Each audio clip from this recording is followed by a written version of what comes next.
What's going on? In this video, I'm going to show you two bespoke, simple fitted furniture designs. I'll show you how to build them. I'm also going to show you one new design that you can decorate the new Doom Forge with. So before we get into it, don't forget to leave a like, use code TCB97, and let's get into this very easy build. So this is the first one here. It's like a cabinet with like a worktop and down stands, and it also can fit around this awkwardly shaped wall.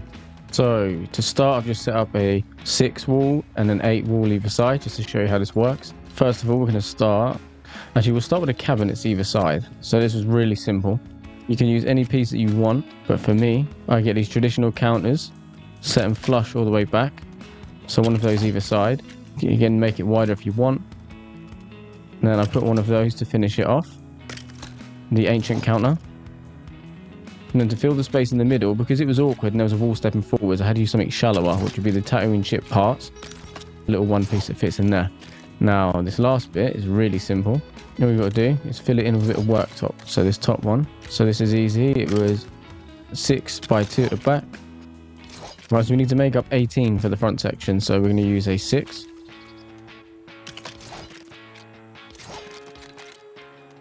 And a 12. So that gives you 18.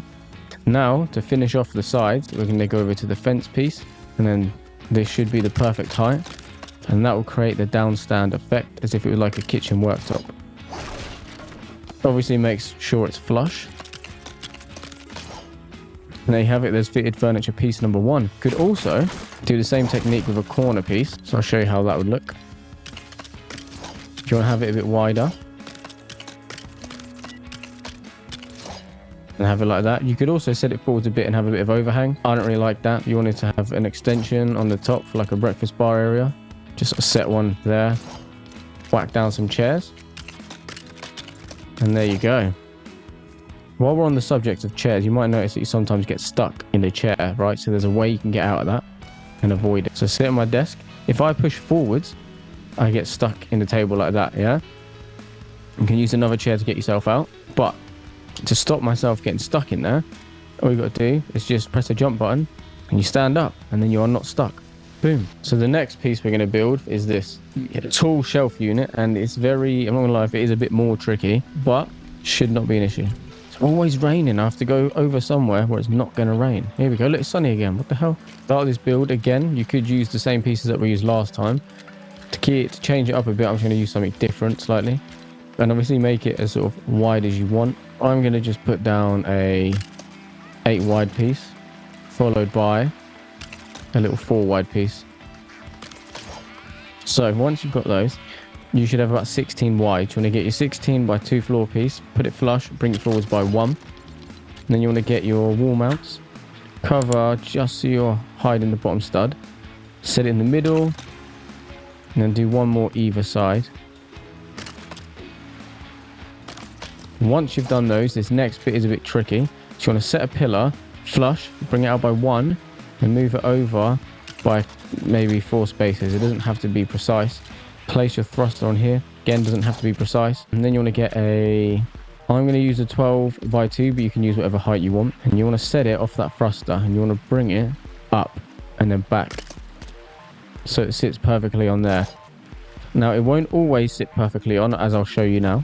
So here you can see it is set just slightly lower above that stud.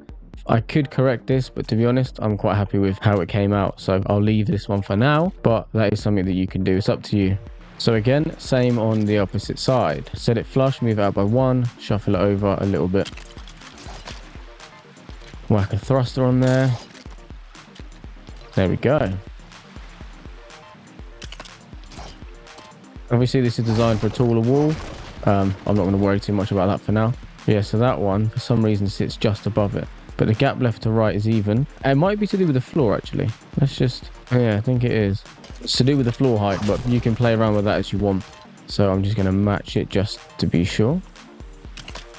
Yeah. So that one sits perfectly on there. So if it is to do with the floor height. If I was to do it based off the same height as the actual floor, yeah, it would sit a little bit higher, which is what happened last time, but you can adjust the floor height and all that sort of stuff anyway. For the most part, that is that bit done. The rest of it is a lot easier.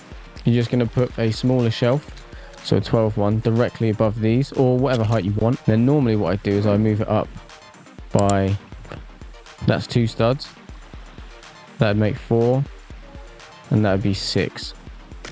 So you should be able to fit 2 floor pieces in between, as you can see that I can there. And then the same thing.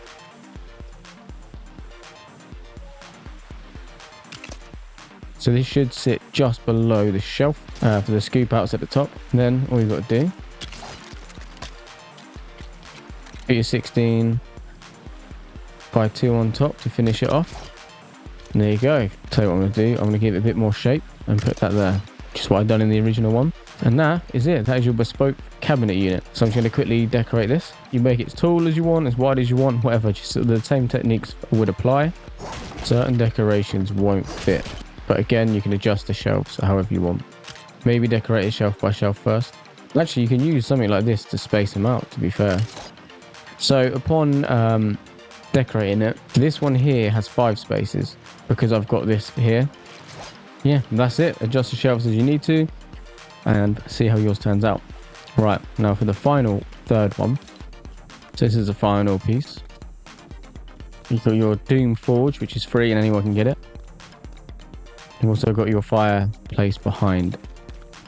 So we're going to start by using the Mos Eisley fence piece, 12 by 2. And then what you're going to do, at the back, you're going to just put down 2 of the 8 pieces.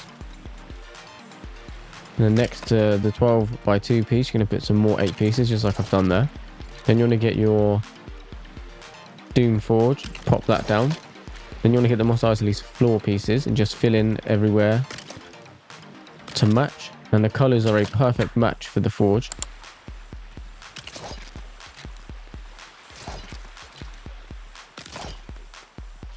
So that's that one. And then say you've got a roof piece. What you can do is get a fence that you like and then just build a little chimney around the actual forge. And it just neatens up a little bit. You don't have to do this, but I'm just going to do it quickly.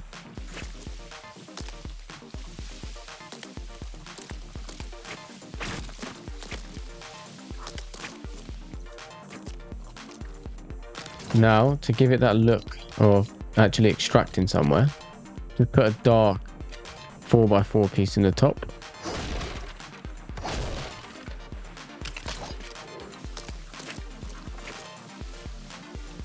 So now when you look at it from here, it looks like it's extracting up into something. You don't have to have it, it's up to you. And then on the back, this is really easy.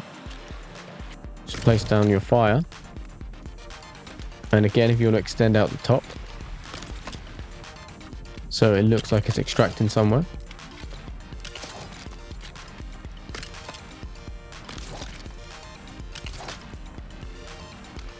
So I'll show you again the one that I've done originally, which is this.